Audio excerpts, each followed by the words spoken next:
Hello, fellow map makers. Welcome to tonight's live map making session. Yeah, hope you're all doing fine. You might have very faintly heard the bells there in the background for a few seconds, but it's still too cold to have the window out up during the session. So that's the proper salute or starting bells from the church nearby. We'll have to wait for another couple of weeks, I guess, or so. But for now, we'll start without them ringing for the latest map making session. Yes, Vivan, no flickering screen. That's simply that I did not forget this time to set the properties of the video to 50 megahertz instead of 60 again. I wish I found a setting where I could fix this for all sessions, but it keeps reverting back to the wrong frequency setting. All right, enough with the chatter. I'm Ralph Sherman of Fantasy Software, and I'm here to show you a little bit more of map making tonight with our software campaign cartographer and the latest style from the Cartographer's Annual. And I hope you already took a look at the latest annual, which came out last week. And it's a little pet project of mine because it's for once a style that I've drawn myself. And for this, I've taken out pen and pencil again and actually done some hand drawing on paper, scanned the images, and worked on them in Photoshop to create a symbol set. And I want to show you the style tonight, but also as a little special, the whole process of drawing the symbols from the start, scanning them and working on them in Photoshop and preparing them for Campaign Cartographer and then importing them in Campaign Cartographer 3+, so they are available within the software. Yes, Vivian, thanks. Some of you have already mapped with the style. I've seen the different ones yours as well. Thank you very much. Always a delight to see people then actually using the style that you've created. As always, if you have any question during the session, do post them in the chat. I'll be happy to show stuff on screen if I can. Otherwise, we've got lots of knowledgeable people in the chat who will be happy to answer your questions. If you watch this video later after the live chat, do come over to the forum of the Facebook group. There's many people around and they will be able to answer questions much more quickly than if you post any questions in the YouTube comments, which shouldn't keep you from putting in comments on the video. That's always welcome, as well as liking and subscribing our channel. All right, so let's see where we are. Here is a little example map from the small one. There's also a little bit larger one in the style that I used for the mapping guide. And you can see it's a fairly simple hand-drawn style with inked outlines and then the colored symbols in fairly plain colors. So to start with, let's just do a little setup for the new map we want to do. And I'm going to click new map icon, choose the map type Overland Maps. And then we are in the hand-drawn fantasy style down here. Choose the metric or the imperial version, click next. And then we can set the size of the map here. Let's do something a little bit smaller, 500 by 400 miles. Finish. And let's save the map in our video folder down here. Oh. There's our blank map. As you can see, a water background, fairly muted colors. I've gone for something not so colorful, or something like you'd see with watercolors or now I can't remember the type of drawing that I wanted to mention. Crayons. Oh, yeah, crayons on paper. That's what the English word for that is. And then if you want to start the map, click landmass, draw the coastline. It will attach automatically to the map border. Click outside the edges of the border here to attach the landmass to that. And as you can see, the style is set up to create a black outline and a little coast outline or wave patterns around the coast. You can use the same tool to draw islands off the coast.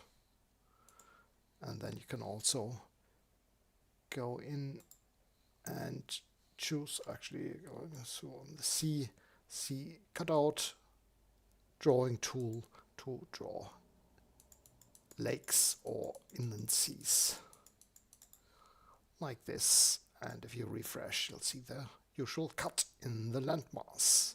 All the rivers and lakes and inland seas are set up with the cutout sheet effects in here.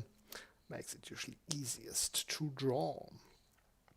And then we've got tools for the different type of forests, mixed forest type, or we've got 3 different types of trees in the style: conifers, deciduous forest, and pine forest to choose from. If you pick the mixed version here, just outline the area and it will fill that roughly with trees. It's not set up to do very packed forest styles, but this works fine. And add some mountains here to do a little bit of a mountain range.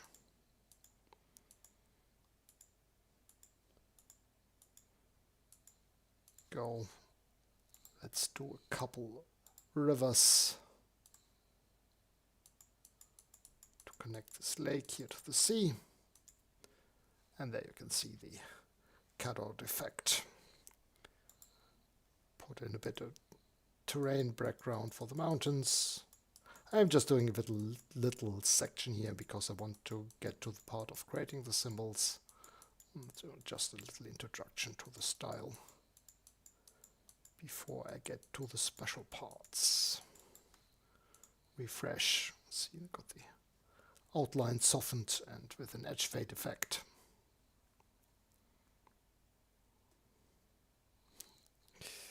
Yep, as Kevin says, that the coastline outlines merge when the landmasses are close together is a very nice effect. That's the work by Joe Slayton, our programmer, who's done all the sheet effects. He's done a great job with those. They've really changed how Campaign Cartographer works in many ways.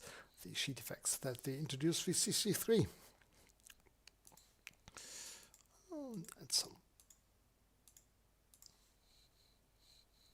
hills here. We also do have some terrain fields which just scatter little symbols around the map. So let's see, if you wanted to do a bushes here, an area with bushland, you can outline that. And you see it's the little bush symbols there, though it's not actually individual symbols. That is actually mostly transparent texture.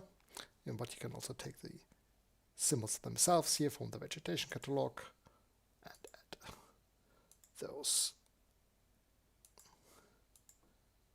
to the map the same way. Some grass symbols, squiggles, and then grab a tree or two from the deciduous trees. Just a little note on the setup. We've got the 3 different types of trees here again, each with 4 little variations, and a varicolor version of the same symbols: conifer trees, pine trees, and then a tree collection of symbols, which is basically those 12 symbols again, but all put together in one collection so that you can randomly pick from those.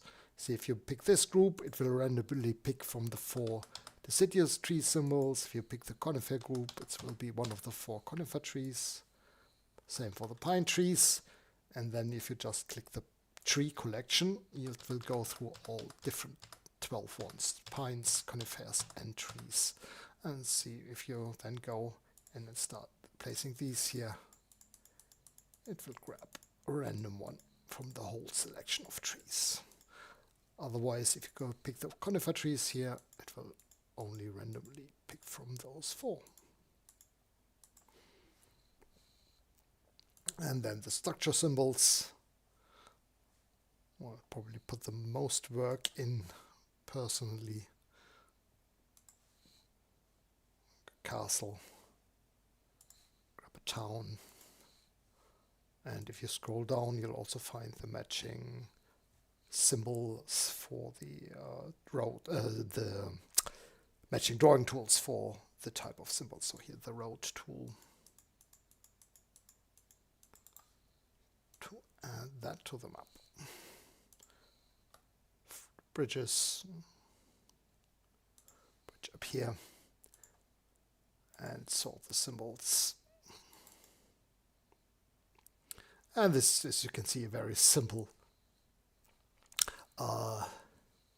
style here. But it's, of course, it's an annual style. The selection is still limited, but I'm planning to add more symbols to that. And how I go about that, I want to show you next. Specifically because you might want to draw something yourself or have a little drawing from a friend who's doodled something on paper and you want to get it on into Campaign Cartographer as a symbol. It's a great way to do a collaboration for someone who's not into drawing on the computer himself or herself, and they can draw stuff on paper and you can get it into Campaign Cartographer. We've actually done stuff like that with quite a few artists. Not everything needs to be drawn on the screen in the computer itself. And I've started my job at Profantasy, basically converting hand-drawn symbols into computer files back in the antediluvian age. So how do we do that? I want to show you how I do a little bit of the drawing, not much. That doesn't make much sense for you to watch me drawing on paper for a long time, but just want to give you an impression what you can do. And this is, of course, only one version of how to do things, and probably not the best, but it's how I do stuff. And so I want to switch to a different camera and give this a try to show you my drawing process. Let's see whether it works. First I'm trying this live, so that's fingers crossed and that this actually works. So you should be seeing my paper with a pen and eraser now. It's working excellent. Thank you very much, Sue. And so let's give that a try. You can see here I've got some new ones already up. I've tried out a few more designs, and these look nice and black and neat, but that's not how I start drawing them. I do start with the pencil, and I'm going to draw a couple here on screen, see how shaky my hand gets when I feel like I'm being watched, and show you how they then go about that and make that into a version of the symbol that is actually usable for scanning. So, for example, I've got these Mediterranean or Near Eastern cities and buildings, and I want to add a couple of towers that match that. So, for example, I've got the castle here, and I want a similar tower, just the block tower as such. So, let's give that a try. And start off, just some pencil strokes. This. There's my just very basic outline. Let's do a little insert here at the top, like this. And then actually I'm thinking I might do a little stairs here at the bottom. Suddenly I decide going fancy. That.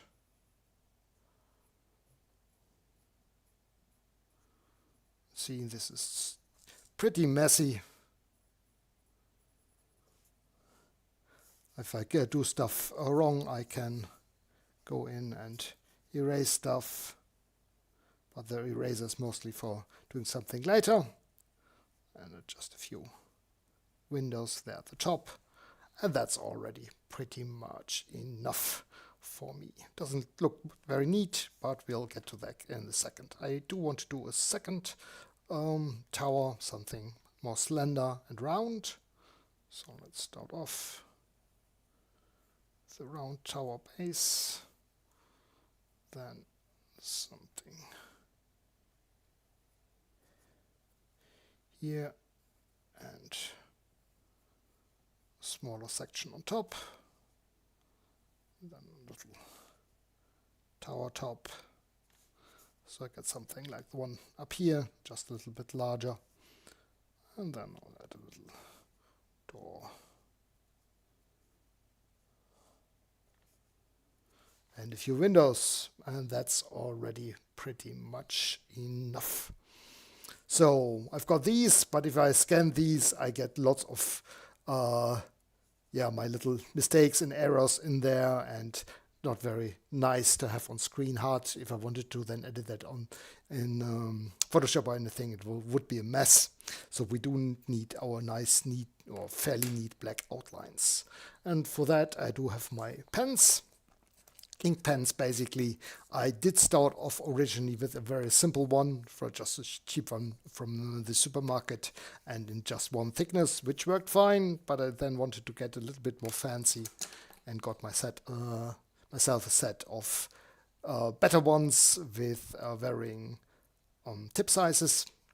And so I've got sizes from 0.3 to 0.8 millimeters. And for these outlines here, for the smaller symbols, I use the medium one, the 0.5 size. For the mountains, I use the little wider, the 0.8 size as the main outline. But for these here, that's a little bit too thick in my opinion, so I'm going to go for the 0.5 size. And with these, I'm just going to do the main outlines and taking care here to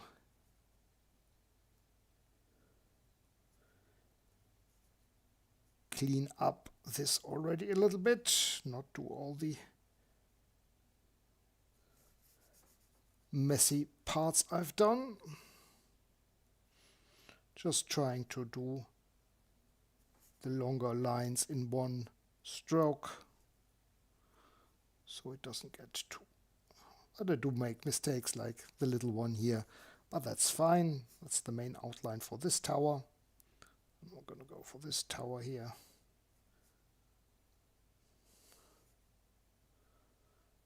There we go. The upper part. The top. There we go. And now for the interior part, I take the smallest pen I got, the 0.3 size. I'm going to put in the final lines here in the interior. Little stairs here, the windows, the door here. There we go. And there we are. And that's all I need. You can see it's still pretty messy here, where I have all the pencils still in there.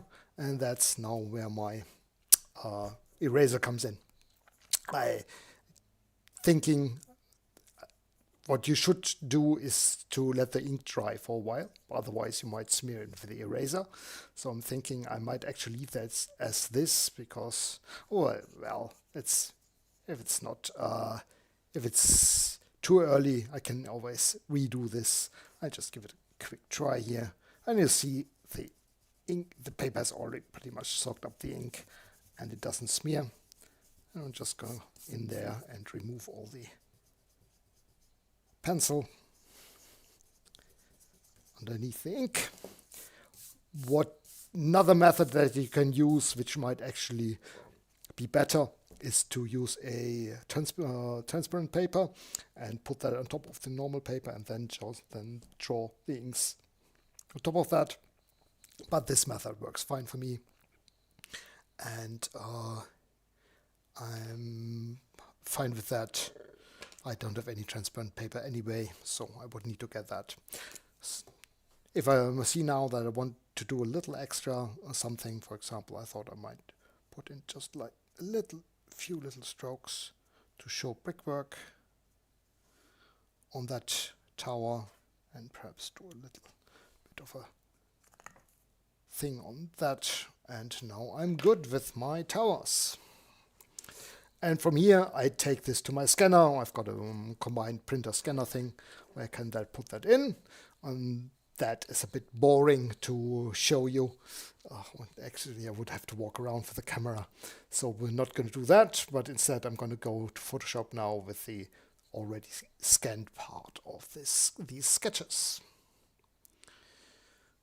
For that I have to hide that stream again. All right. And there we are back in Campaign Cartographer. Now let's bring up Photoshop. And here we are with the part of the sheet you've already seen there, without my two towers, of course, because they were added later.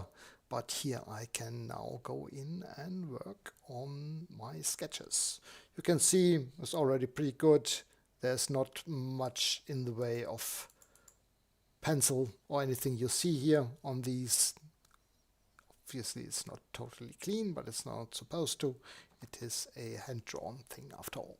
But for now we have the white background, and that is of course not what I want. I want to add color, and above all I want to have a transparent background for my symbols. And how do I get that? Well, the magic selection tool is your friend here. I'm using Photoshop obviously, but you should be able to do everything like this in any other graphics package that you can do. For example, GIMP or Paint.net or stuff like that. Here I've set a tolerance of 50. That's how close to the black my selection will go. So I'm clicking on the white here to select everything white. Actually, I should zoom in here a bit so we can see that. And this is already selected everything but the black lines, and I'm just gonna delete that. And there you can see I have already very nice just black lines on the map, on my Photoshop file. Now I'm gonna save this, but I now want to work on a individual symbol of these. So let's grab our little town here. For that I'm going to use a selection tool, another selection tool, just outline the parts I want. Then copy that into the clipboard and start a new file. This will automatically create a file the size that fits all the parts that I've selected. Here we go, as you can see. And here I've got the background again, but this is already a separate sheet. So if I hide the background, you'll see it's just the black outlines. Right, so let's make that as large as possible. There we are, and now I want to put in some color here. I've got another symbol up here from that I've already done, and from this I'm going to pick out the colors I want to reuse. We're going to use the color picker, and I'm going to start with my tan here for the buildings. Go back to my new file, and now I'm just going to use the brush and Oop, see, now I'm drawing across the black lines, which is of course not what I want. I do want to have this on a separate layer. So I'm going to add a layer here, put that underneath my lines. And now I can go in and draw that in there. But what I really only need to do is to close off any areas that are not enclosed by black lines, because then I can go in and use the fill tool and just create this here.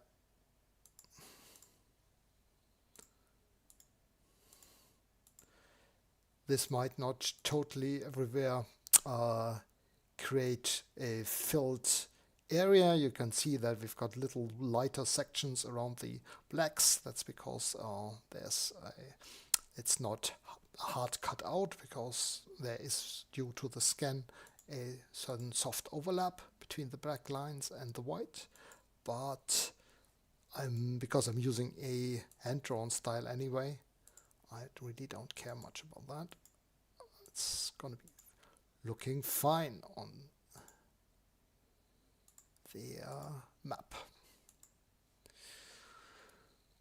So there we are with a background. It's looking pretty good, but as you can see, I do want a little bit of shadows in there. I don't want it just plain brown.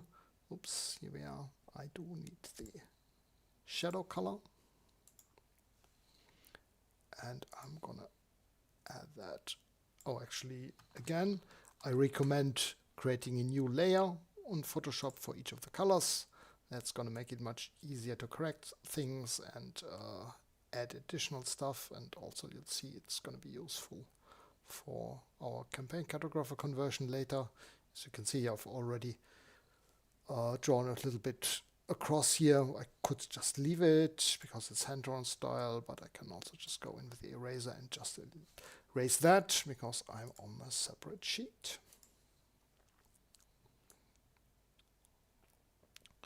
This way I'm just gonna add some shadows, imagining that the sun is coming from the left. And the nice thing is the black lines hide any of the irregular things I might be creating. Here I'm gonna, because it's a round shape, I don't have the black line to separate these, so I'm just gonna do it like this. Then let's have a look. Do I have I've got the brown of the door here. That would be nice to create our doorways in this here.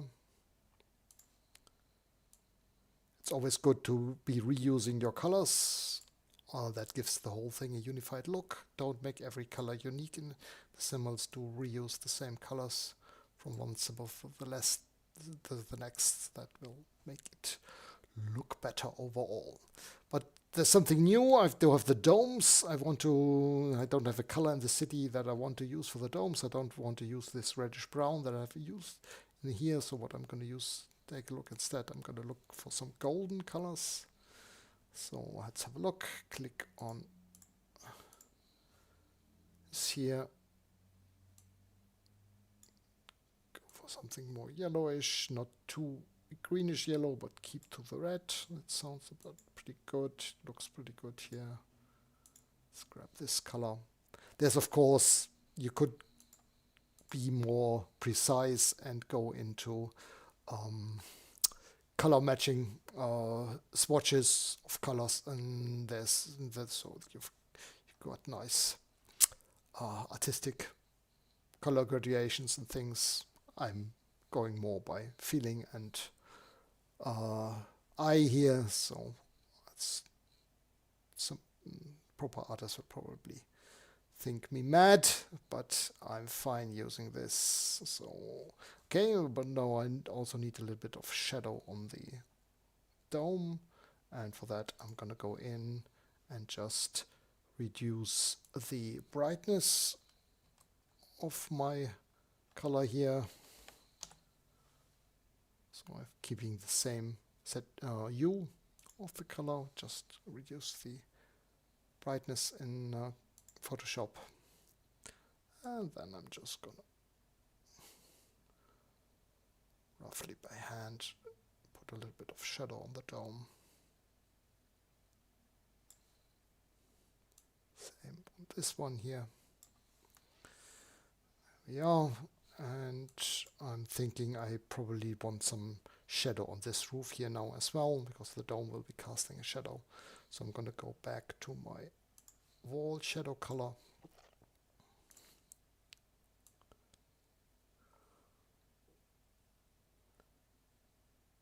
And just put some shadow in here. There we are.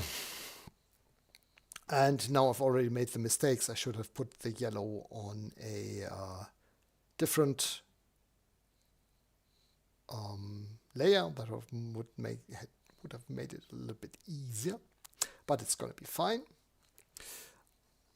If you zoom back in the size, you can see that it looks quite okay for a campaign cartographer symbol. It's perhaps a bit rough here at this size, but it's going to be smaller on the map. Yeah, and then we are pretty much ready to create a campaign cartographer symbol from this. So how do we do this? Well, we do need a PNG. For the color symbol, we have everything we need. We're just gonna save this as a PNG, save as. My apologies for the German interface. And here I am in the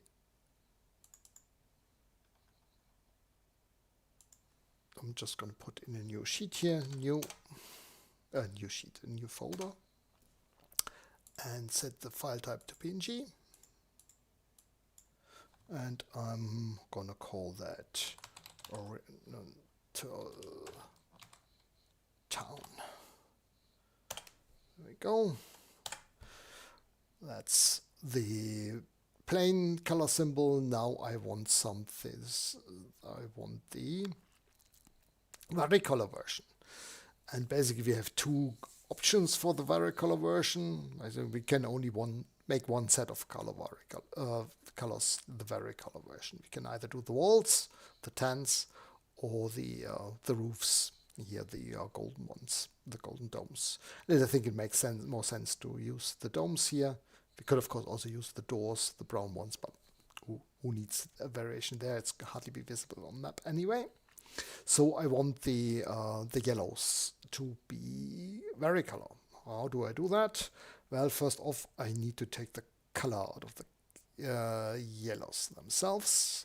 For that, I'm going to select them. I'm going to select all the yellows here. Let's zoom in a bit.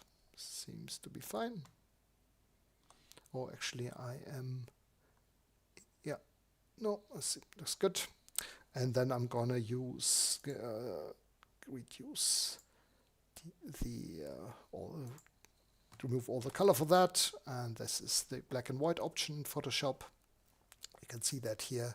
If you want to make it a bit lighter or darker, you can do that with the option for the main color here.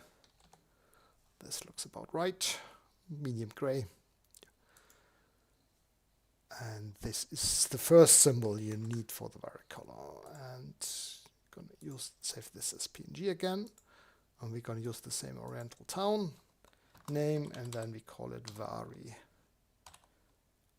_01.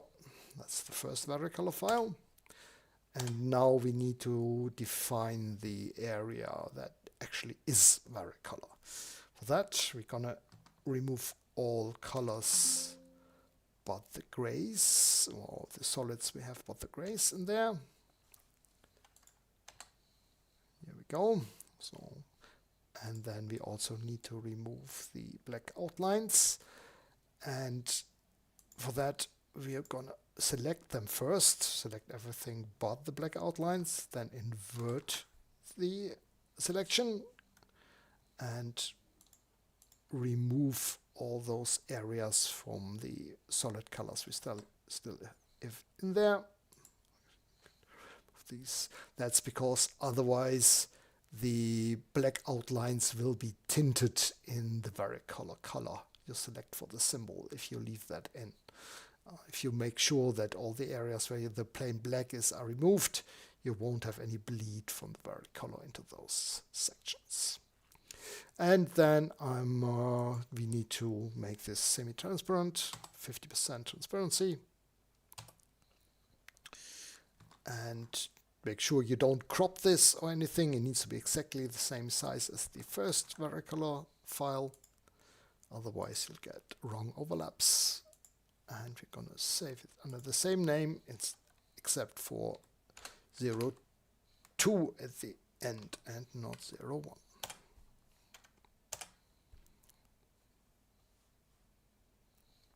And there we are. And that's all we need for the symbols. I'm going to undo my changes here and show everything and make sure I save this as a Photoshop file as well. Because it's always nice to have those layers available. In the plain campaign cartographer PNG file, you won't have different layers. And if you want to sort out stuff in there, create a new varicolour version or anything, it's very much harder to select and edit stuff than in this Photoshop file. So we're going to go to Oriental Town here. Again, oops, I can't type anymore. Oriental Town. There we are. And now we are done in Photoshop. And now I want it in my map, or specifically not really in my map, I want it in my catalog, in my symbol catalog. I could, of course, create a new user catalog, but here I want to actually add it to my structures catalog. So let's have a look how we go about doing that. Go in here. Let's go to our campaign cartographer program data folder. There we are. To symbols, maps, and our hand-drawn fantasy. Here we are. And then I need to choose the file type symbol catalog. And here's my structures.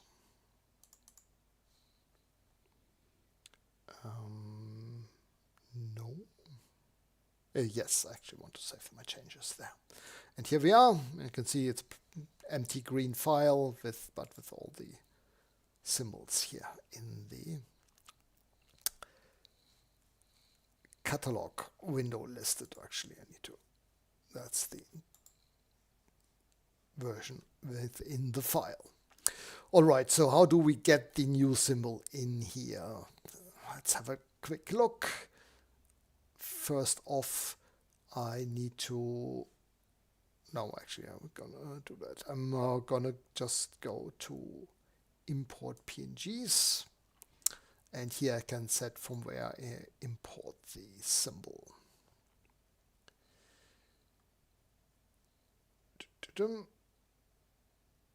Right, I did not save it directly under here. It's in a different folder. So let's do that. Let's make full use of the dialog. Let's have a look. Let's go to our program data folder. No, not the program data folder, sorry, but the folder we saved this file to. Here they are. They are in my Camperdo's annual development folders, and I'm just going to grab one of the symbols here. There we are. And it's going to be relative to the C33 path in the end, but we're going to do that by creating other resolutions and copying those to a new folder. And this is going to be the one for in the program data. Plus symbols, maps to 2025 hand-drawn fantasy structure. Here we go. open in here. I've set the insertion point for all these symbols in the center down option here, and that way they all fit together nicely. And let's give this a try. Okay. Okay. No, that's not quite how that dialog works. Yeah, sorry about that. I thought I could copy those over and have the relativity path apply. So that does not work that way. So we're gonna do it differently. I'm gonna go into the folder I put that in.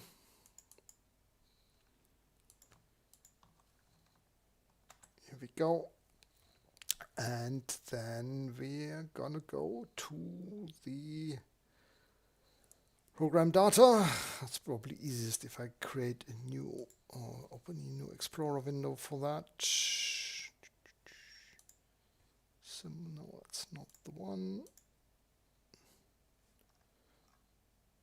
Program data, C63 plus, symbols, maps.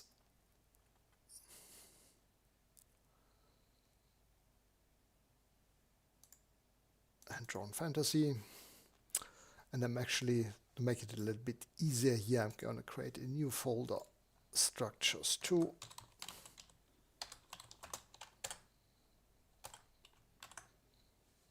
There's my new files in there. And now I can go in here.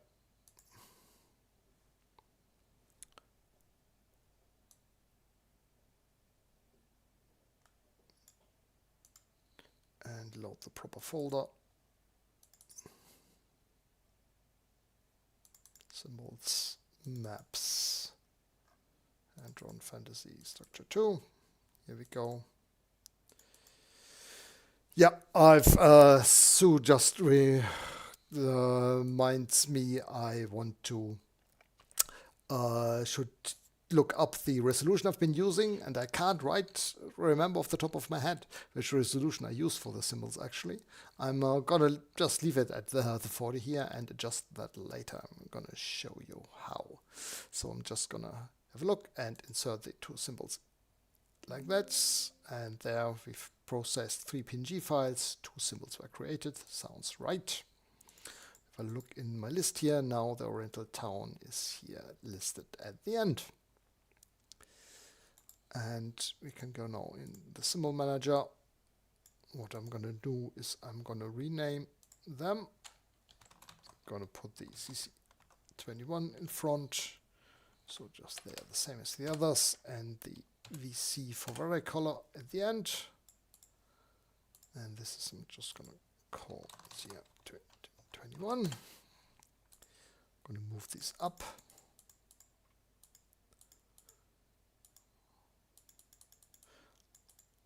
Put that here right after the village.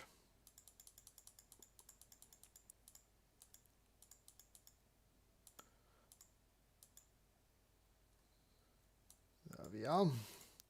I'm going to check what my options are for the existing symbols. See, that's a symbol collection, numbers at the end, Varicolor symbol, and this sheet to go symbols. I'm going to grab this by copying that and put this in the same in here.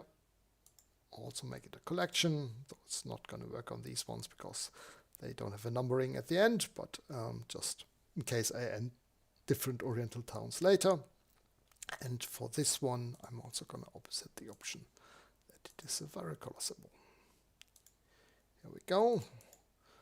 There it is in our symbol catalog, and let's compare the size of the two towns. Oh, you see, it's much too small. It's a much smaller scale than the other symbol. Let's see how we can adjust that. And there, that looks about the right size. So I'm just gonna say 1.9 is the size, so it might be a little bit smaller perhaps. So let's put in 1.75.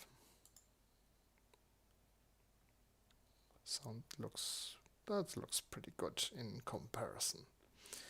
So how do we change that? Here I've just changed the currently selected symbol reference.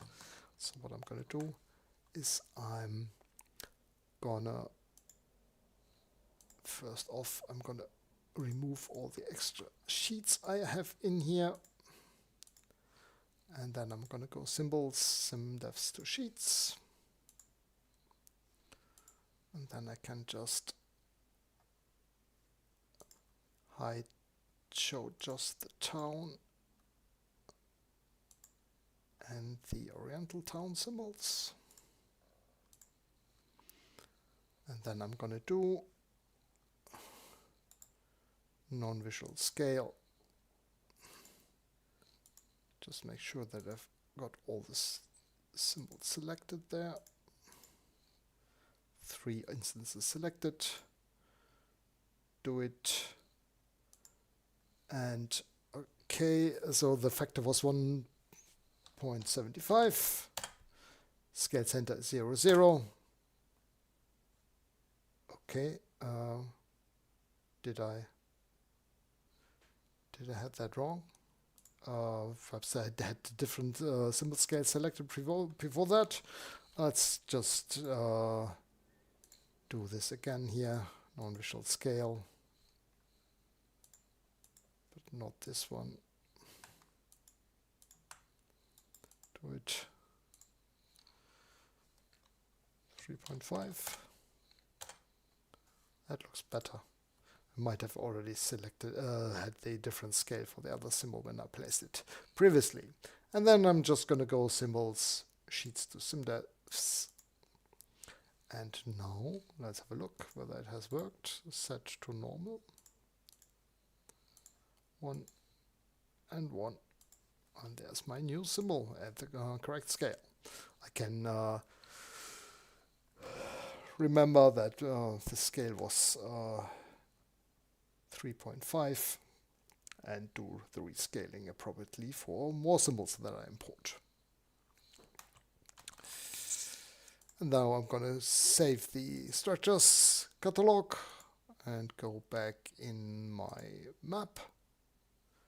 Load the structures catalogs here. Let's turn on sheet effects. And there's my Oriental town. And also the Varicolor version. See if I want to do some the green dome. There we are. And there's my Oriental town that I can put in the map.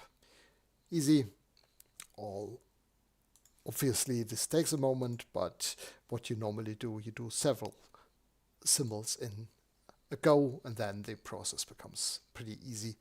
And a bit repetitive, of course, but easy to handle and do for a whole bunch of symbols and create a whole new style or catalog.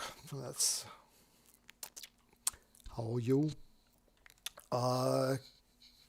go about importing hand-drawn symbols into Campaign Cartographer.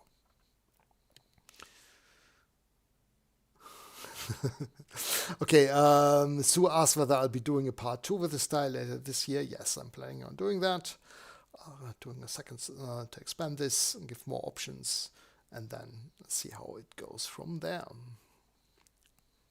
Of course, the hand drawing stuff is not for everyone, but perhaps you have just a little scribble or something you've found somewhere that you can just trace on a piece of paper, or you've, as I said, you've got a friend who does a little bit of drawing.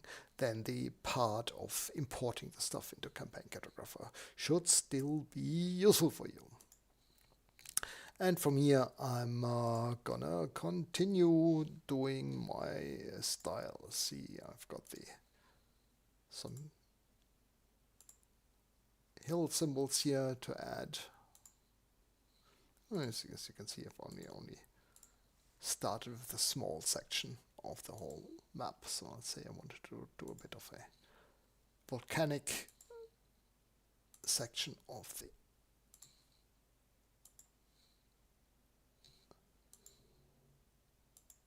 mountain range. We've got larger symbols, obviously, for these. And then build a mountain range like this. Let's grab a bit of a forest tool again. Let's add a little bit more forest here. But you might also want to put a few rocky areas around the mountains here too.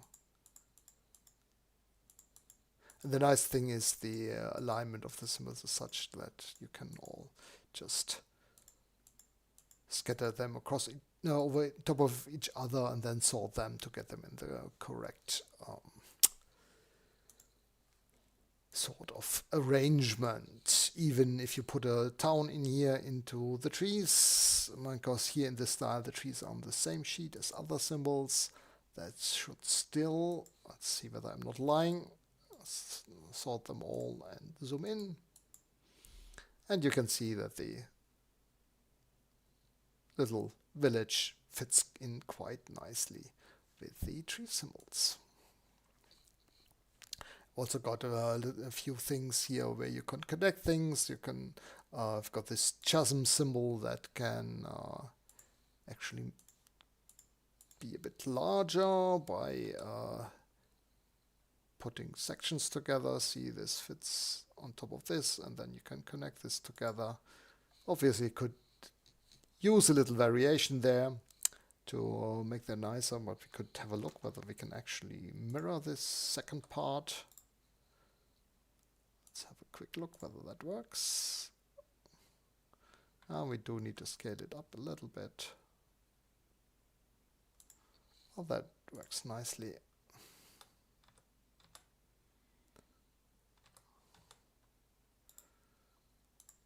Mirror again. And this way you can widen your chasms and build longer ones than this symbol. Fixed size ones. Yeah, as Sue mentions, I've taken care to put a north-facing ridge line into these. I always miss them in other styles as well. So you can build like little plateaus. Still, I'll be adding, you might have spotted them on my selection of sketches up here. I've got some, oops, that was wrong. Here, more northeast and northwest facing ridges to give even more variety there, because after I've had drawn them and started mapping with them, I was still missing a bit wanted to do, but you can already do a little bit more with these than you can often do with other ridge lines. All right, and I think that should be about it for today, or perhaps still to add, we've got the fill styles for the rocks and wastes and rocky areas here.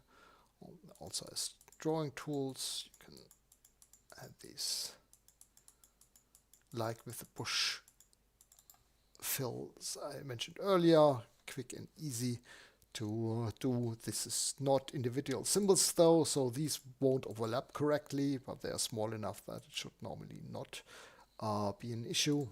But you can of course mix them with other symbols, like the grass symbols here, to create different varied little symbols fills. One of the things of this style is supposed to be that you can easily add nice little wrinkles and details to the map, like the little ship here and things. I want to add more little things like the bushes and so on, so that you can give your map a lot of character and the little details. But and for that I'm planning to, like Mike's monthly symbol, perhaps add a few symbols occasionally or every month to add to this style, to give you little, just nice little options for it. See, you can also always go in and add more trees in here to make the forest denser, though I'm also planning on perhaps making a forest, completely filled forest, fill like we have for other styles, to give you more options with how the forests look.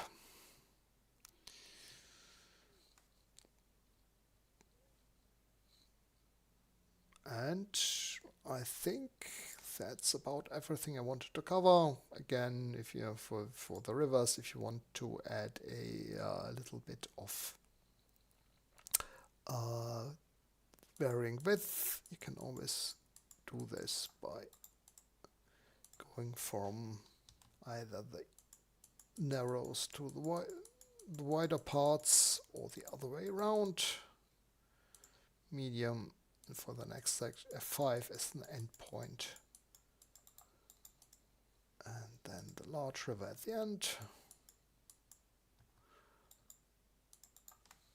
Refresh, and you see the river growing in size as it's nearing the coast. Of course, also tributaries like this.